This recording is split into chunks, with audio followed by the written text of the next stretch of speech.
three of us. Barry Mazarski has been a real champion for MIRA, the Music Industry Research Association. In addition, he started his career at ASCAP.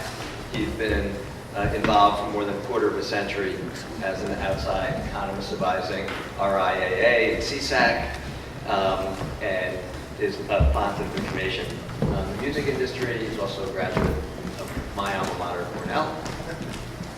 I've known John Orzog his whole life, or at least since he was a freshman at Princeton. What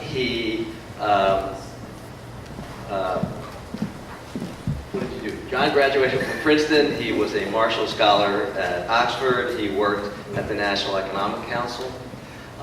When he worked for me at the U.S. Labor Department, Joe Stiglitz called me up and he said, "You have a great staff. I'd just like to borrow somebody on your staff." And I told him I had a staff of 2 people. And he told me he wanted to steal John. John has gone on to become Senior Managing Director and member of the Executive Committee at Compass Lexicon. He's been involved in a number of legal cases involving the music industry, the entertainment industry more generally. And I couldn't think of a better pair of people to have on a panel on economic consulting in the music business.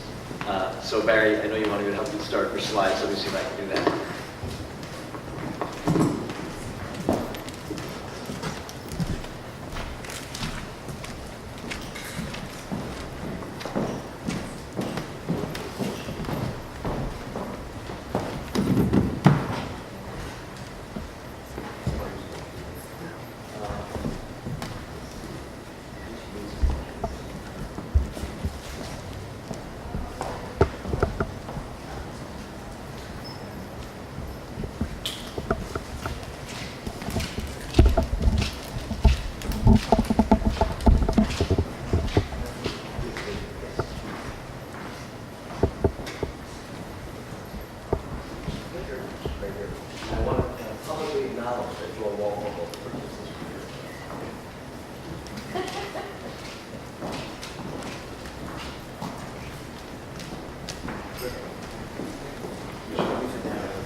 Thank you, Alan, very much for inviting me today. I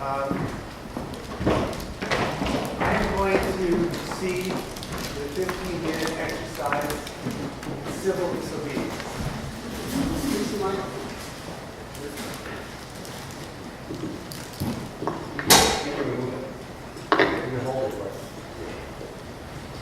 Thank you very much. Is this better?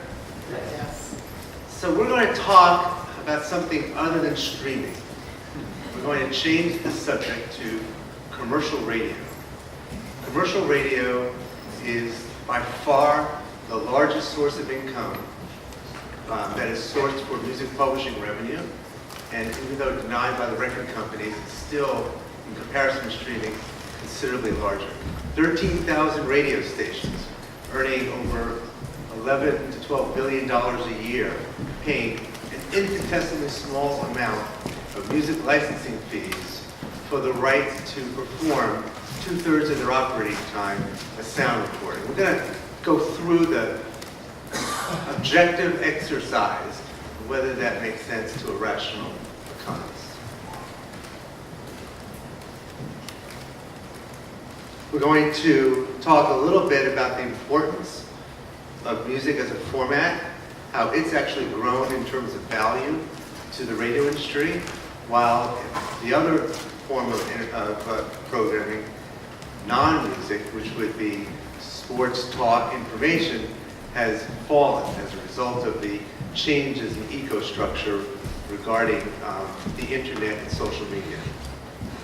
We're going to talk a little bit about the characteristics of music played on radio and how there's been a discernible shift and pattern turn from new music to back catalog, and how I believe that affects the questionable claim of radio as being a promotional vehicle for music. We're actually going to turn the tables on radio and suggest the converse, that in many ways, music helps promote them, their listeners, and their advertisers. we're going to look at what I consider to be a gross disparity between radio's reliance on music as its chief input and its willingness to pay for those music rights. And we're going to update the schedule that looks at the growing fight for the dashboard in the car radio, and the fact that eventually radio's future must turn digital to survive. So let's look at the data. This is data compiled by BIA-Kelsey. It's a traditional data source that measures station revenues for the radio industry. We're looking at over a period of time, and while I will admit we see an overall decline in total ad revenues, and this is revenues, by the way, that relate to operating revenue. This is not non-station related revenue.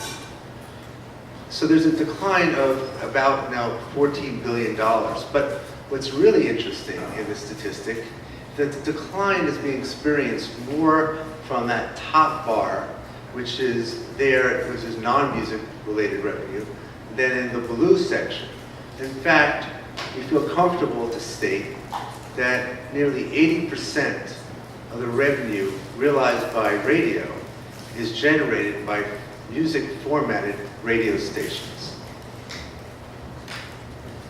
And even the number of stations themselves, the consumption value has increased slightly, not dramatically, but slightly, demonstrating further and further importance that music has on radio station revenues. But what's really an interesting turn of events, I think, is the notion of what's being played. And I have to be contrarian to a few things I heard in the panel discussions earlier by Tom and others, that in fact, there's a growing significance of back catalog music that is supporting the radio industry. The yellow bar is what we call gold, G-O-L-D. That's really a terminology devised by radio itself as a programming input that describes sound recordings that have been produced or released at least 2 years or older. The other two related pie chart slices are blue, which is recurrent music, music that's no longer on the charts, it's no longer a chart-hitting song, but it's not yet moved to gold. It's falling precipitously and will be gold certainly shortly. And then the green slice, which is only 17% of airplay, would be considered current released music. And the reason for this change is apparent, and I think Josh related to it earlier. Radio is moving towards an older format relating to an aging demographic, whereas streaming services are curating younger generational opportunity for cutting music. In fact, if we take a closer look into the profile of radio stations' music formats, and we look at it by format, here we have an across-the-board analysis of the characteristics of music by music format type. And just to make sure that we did the study correctly, when we have this tab called Oldies, I'm glad to see it says 100% gold, or I've been in trouble here today. My data would not be significant for you to hear. But in fact, I want to take your attention to two formats that would surprise an audience. The first is the country format. You know, there's always a talk in Nashville on how radio stations cut new country music. There's a big discussion about the importance of radio and new release material in Nashville. But in fact, what we find is that only 15% of the airplay on country radio stations across the country are new released songs. And surprisingly for country, a third of its airplay are sourced from sound recordings with an inventory date of more than 2 years. I think the second interesting format to look at here would be top 40, because by its definition, top 40 is supposed to be new music. But in fact, when we look at it further, we find that only 1 out of every 4 to 5 spins would be classified as new music. This data pushes the notion that radio is no longer a new song format, but is in fact relying on the record label's back catalog as a source of revenue. And just to continue this theme, we're looking at this from sort of a higher level.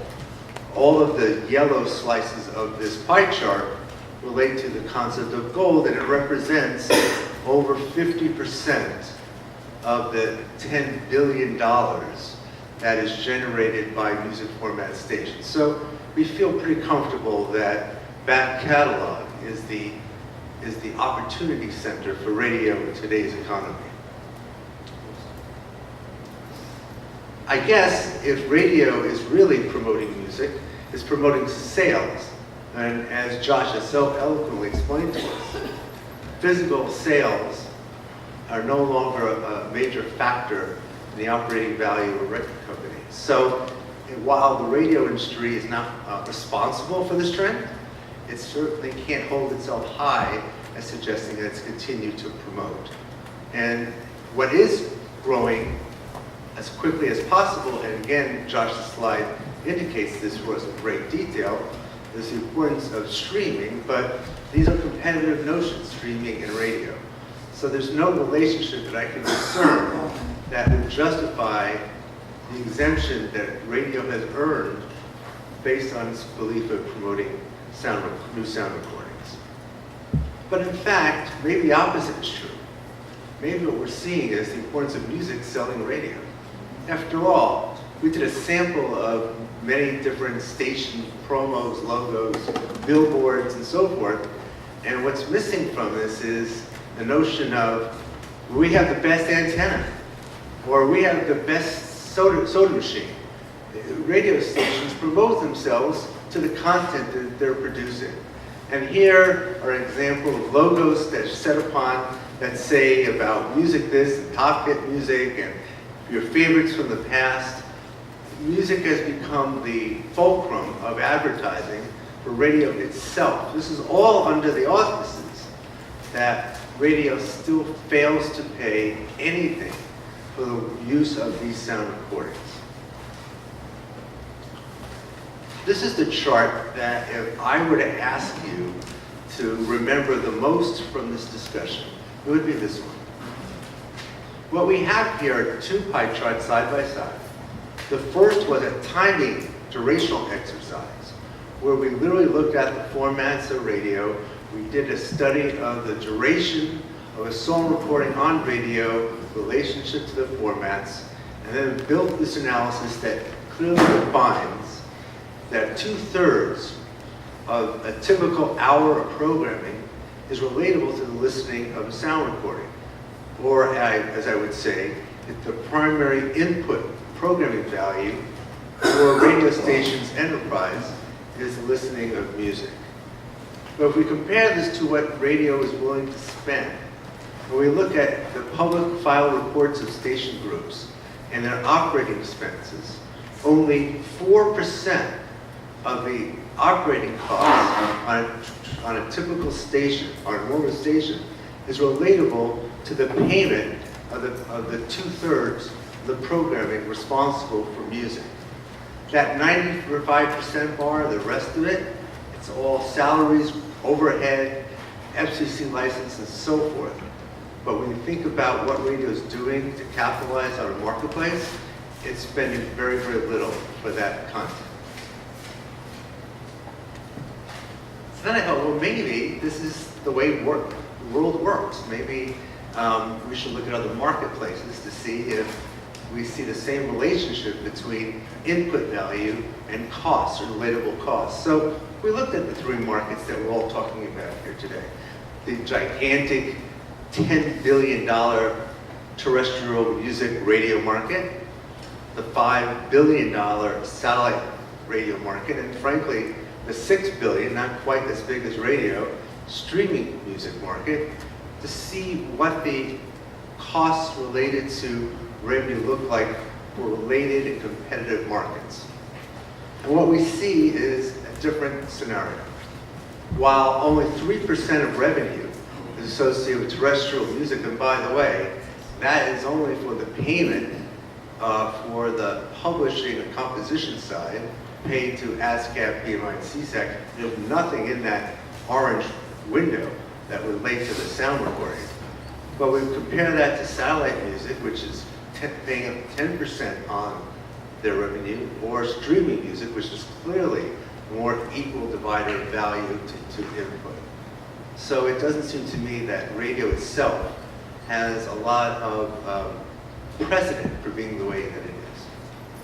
And then we thought, well, perhaps we misunderstood how other markets operate. So we looked more broadly to look at what other markets are paying for procured third-party content. Because radio itself doesn't create its own content, it borrows it, takes it from the music industry. So we looked at procured third-party content coming into other markets. And while, again, that cost figure I told you about before was about 4.6% for radio, when we look at HBO for third-party content costs, it was 27.7%.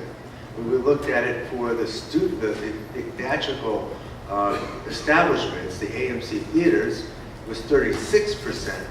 And we looked at a cable channel, TBS, third-party procurement costs, content costs, percentage rate was 48%. So again, it seems to me that terrestrial radio sits by itself in that regard.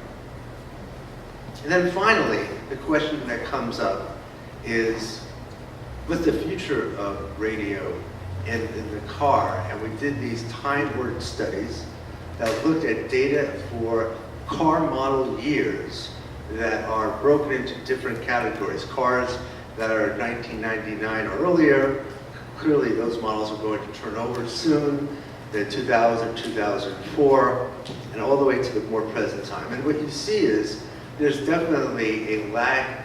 There's definitely cars that are out on the road or staying out on the road for longer periods of time, but eventually there is a churn rate that these older automobiles will be turned into newer ones.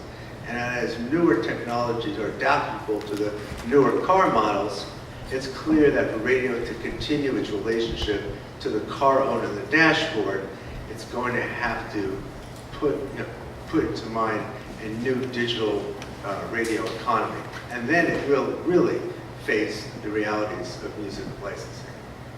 So the way that's my story about radio. I think the issue that content owners and PROs representing those content owners are most concerned about is making those arguments more livid, more clear to judicial bodies that are adjudicating those rates.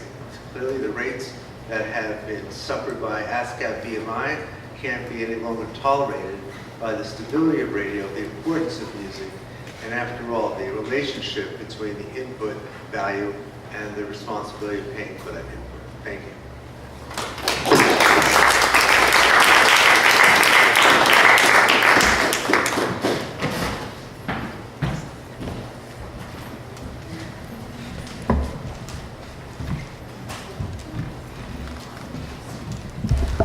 First of all, thank you, Barry.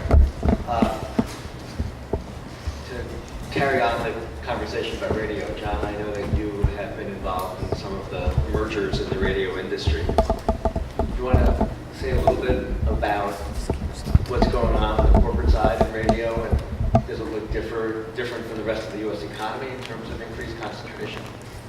Sure. First, thank you, Alan, for having me. It's nice to be with Alan where I don't have to worry about him giving me an exam or a task to do, other than just answer some questions. And Barry, thanks for the presentation. I think one of the key things to take away is we all know inertia is one of the most powerful forces of nature, and in some sense, the zero rate that radio pays is part of that powerful force. And I've worked on a number of radio mergers, and inertia in that market, in terms of antitrust and radio mergers, is also a powerful force. The way that the Department of Justice has thought about these mergers and why there's a need for more research and why conferences like this are so important is that they still view traditional radio as its own market, and they don't believe that advertisers, or let me be more precise, they have not seen empirical evidence to support a conclusion that advertisers view traditional radio or, streaming options as a substitute for advertisers for traditional radio. So they do not view that local advertiser advertising on Pandora will, they view that as a substitute for advertising on a traditional radio station. So as a result, they continue to analyze these markets narrowly as traditional radio. Now, if you talk to market participants, you talk to advertisers, they talk about increasingly how, say, local ads on Pandora are a close substitute for traditional radio, how they view them as in that way, that they're now, Pandora's now rated so that they can go through the same media organizations, the same media buying organizations. And so those markets are coming together. But yet the data and the analytics to suggest whether advertisers view that as a substitute have not been fully developed. And so when the Department of Justice, the government, sort of looks at these mergers, they still are looking at the same way they did in 1970, 1980, 1990, and they haven't sort of updated their views, but yet consumers, and we saw this in this last chart, and, are increasingly viewing these options more closely. And in a car today, in my car, I don't even know whether I'm listening to streaming or traditional radio or satellite, because it's all in my favorites, and I go from button to button. I don't even know what I'm listening to anymore. And that's how seamless it is and substitutable from the consumer side. And so we need the empirical evidence to catch up with, in essence, the consumer experience. Is there any related evidence, John, from other media markets where online news meant that the New York Times got fewer ads? Job ads is a really good example with Monster, et cetera, where, obviously cut across different modes. Has there been research that could be drawn on from other areas of media? Yes, I mean, I would broaden that to not just other areas of media, but just other areas. Everything from, in essence, any retail industry has been confronted the Amazon effect. And so the role of online has affected it there. If you go to the TV world, streaming options have had a very significant effect on certainly the content side of the TV market. And so increasingly across all forms of media, digital has played a constraining effect on the markets that were more traditional. Changing the subject slightly, you were recently involved in the SiriusXM rate hearing. Do you want to describe what is involved in being an expert in that type of case? What arguments you made, why the Copyright Court found you so persuasive? Well, I was going to say, if we go back to, I think it was the chart before this, Barry had that on satellite, it was 10%. After the last proceeding, it's now 15%, I think 15.5 to be precise. One small correction just on this, it's 15.5% of all revenue, but satellite SiriusXM offers more than just music. They offer programming that is sports related and for example, Howard Stern. And so roughly speaking, the music side is 50 to 70% of the value in SiriusXM. So one would have to adjust that figure. So I think more realistically, it's somewhat higher than that number, but still not close to the streaming number, and certainly far higher than the radio number. But in part due to our efforts, that number is now higher. And so there's a little bit of history here.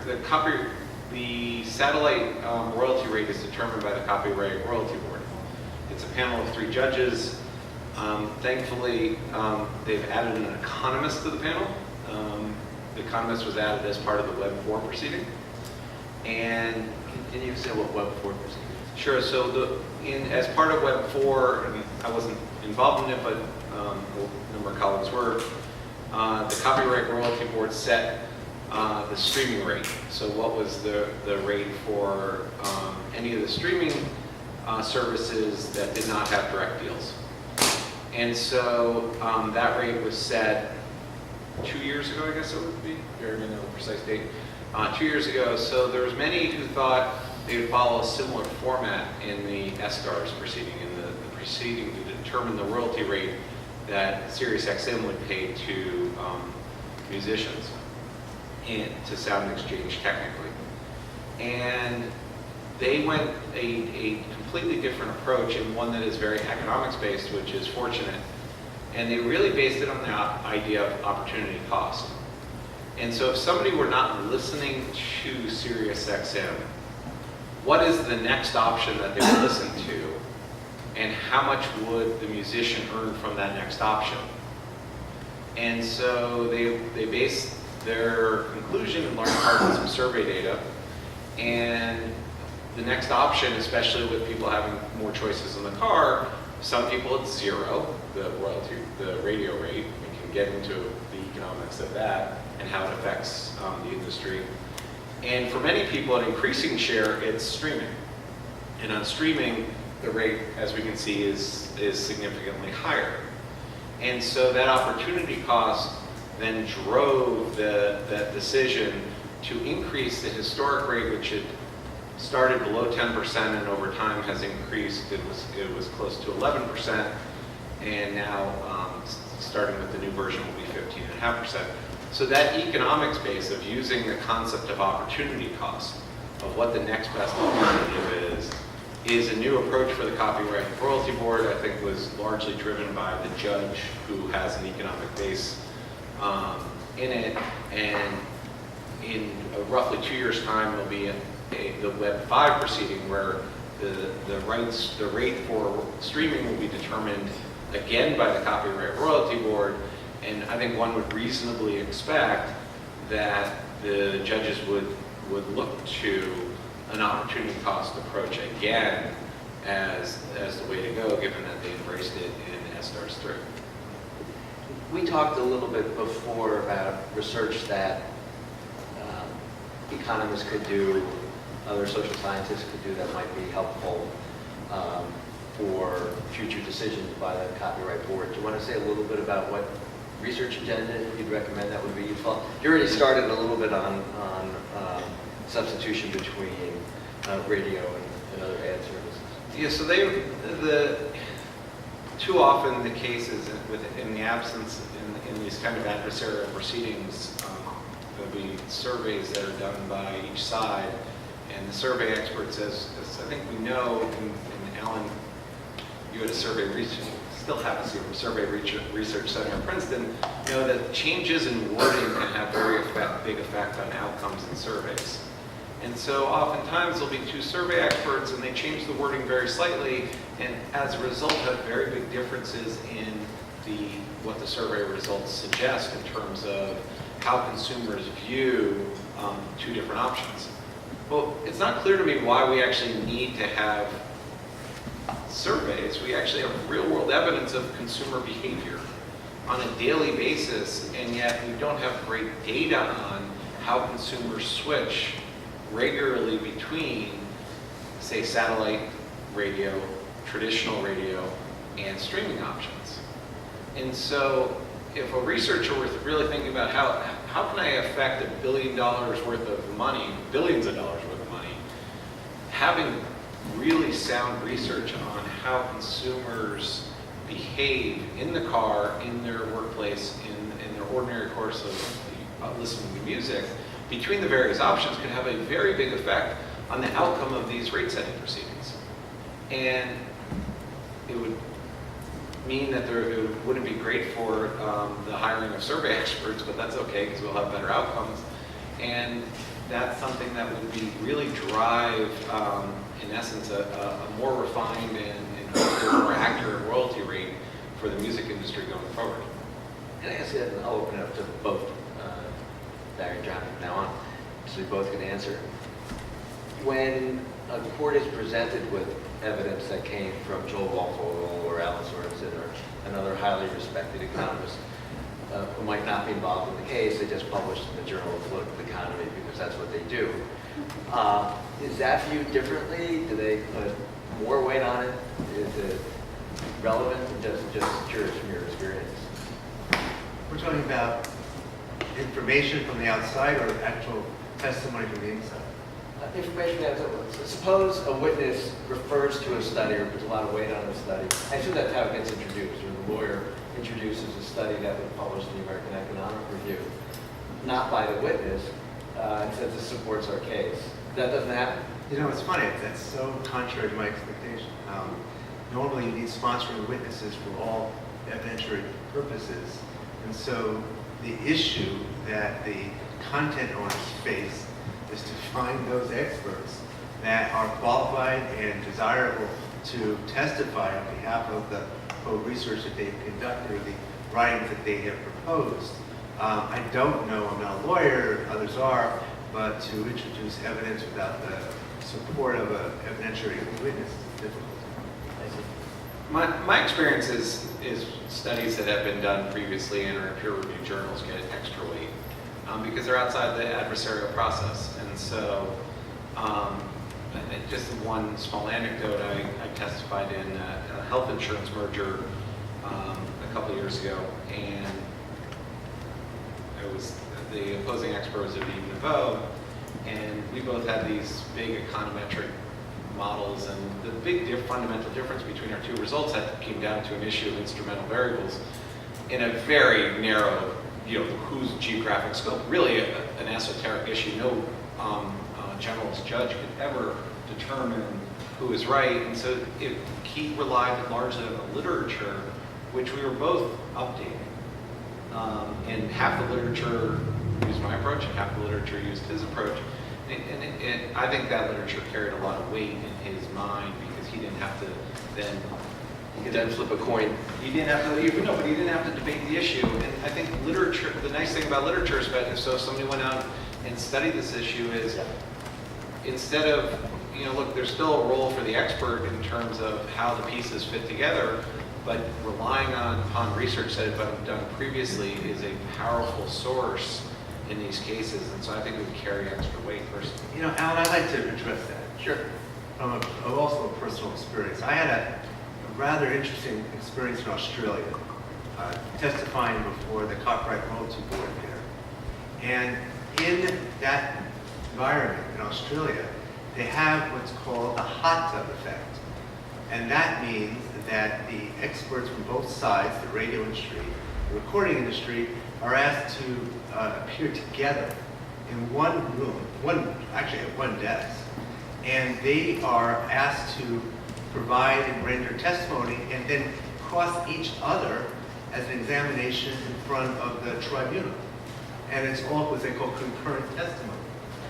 And the lawyers from the other side have to be patient and wait so that this process finishes. And one other aspect that's quite startling is that the tribunal prepares a set of questions in advance. And both sides, both competitive sides, have to come together to sort of answer the questions as a team to say what they can